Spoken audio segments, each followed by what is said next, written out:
धड़कते अल्फाज। पहली बार जब आरव ने अनन्या को देखा तो न वो किसी फिल्मी सीन जैसा था, न ही कोई सधी हुई कविता। वो बस एक पल था। कॉलेज की लाइब्रेरी में दो अनजान आंखों का टकराना और दिल की धड़कनों का बेवजह तेज हो जाना। अनन्या उस दिन अपनी किताबें लौटाने आई थी और आरव अपनी लैपटॉप स्क्रीन में खोया हुआ था। लेकिन जैसे ही वो लाइब्रेरी के कोने में आई, एक हल्की सी हवा चली और अनन्या के बाल उसके चेहरे पर आए। आरव ने अनजाने में उसकी तरफ देखा और कुछ पल के लिए वक्त थम सा गया। वो पहली मुलाकात थी जिसमें न कोई बात हुई, न कोई मुस्कान, सिर्फ एक एहसास था। कॉलेज के दिन धीरे धीरे बीतने लगे। अनन्या कॉलेज की उन लड़कियों में थी जो पढ़ाई में अव्वल थी, लेकिन दोस्त कम थे। आरव थोड़ा शांत और सोचने वाला लड़का था, जिसे किताबें और संगीत दोनों ही अपनी तरफ खींचते थे। एक दिन कैंटीन में अनन्या का वॉलेट गिर गया। आरव ने उसे उठाकर दिया और पहली बार कुछ कहा, शायद ये आपका है। अनन्या ने मुस्कुराकर थैंक यू कहा और वहीं से दोनों की दोस्ती शुरू हो गई।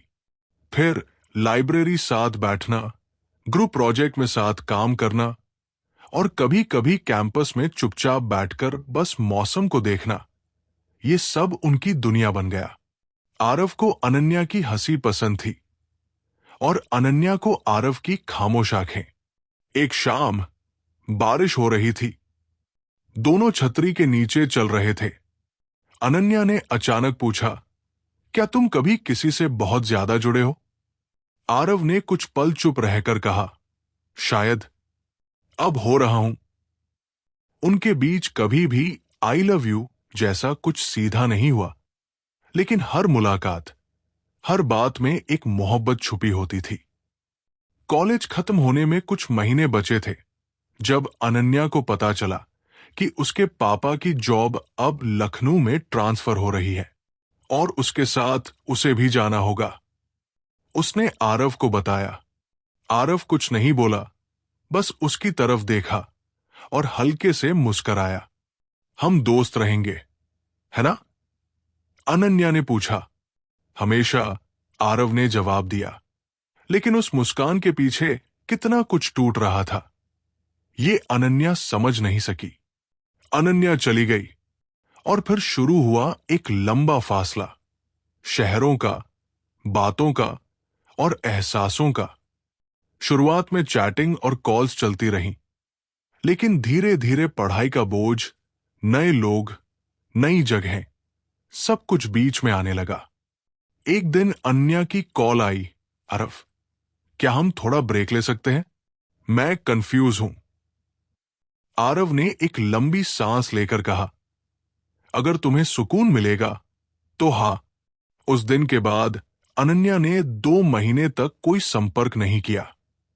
आरव टूट गया था, लेकिन उसने खुद को किताबों और कविता में डुबा दिया।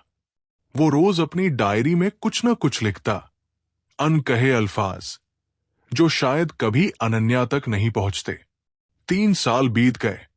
एक दिन आरव दिल्ली के एक बुक स्टोर में किताब देख रहा था। तभी पीछे से एक जाने पहचानी आवाज आई, तुम अभी किताबों में खोए रहते हो? वो पलटकर देखता है, अनन्या वही खड़ी थी। वो अब भी वैसी ही थी, पर उसकी आंखों में कुछ अधूरा सा था। दोनों चुपचाप बैठे और फिर बातें होने लगी। उन 3 सालों की बातें, उन अधूरी मुलाकातों की कमी और वो सब जो कभी कहा नहीं गया। अनन्या ने कहा, मैंने तुम्हें बहुत मिस किया, लेकिन डरती थी कहीं बहुत देर न हो गई हो।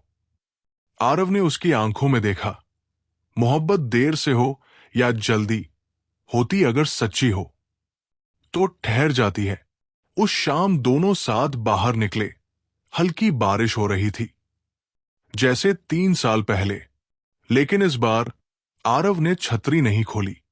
उसने अनन्या का हाथ पकड़ा और कहा, इस बार मैं कुछ अधूरा नहीं छोड़ना चाहता। अनन्या मुस्कराई और पहली बार दोनों ने एक दूसरे को कसकर गले लगाया। शब्दों की जरूरत नहीं थी।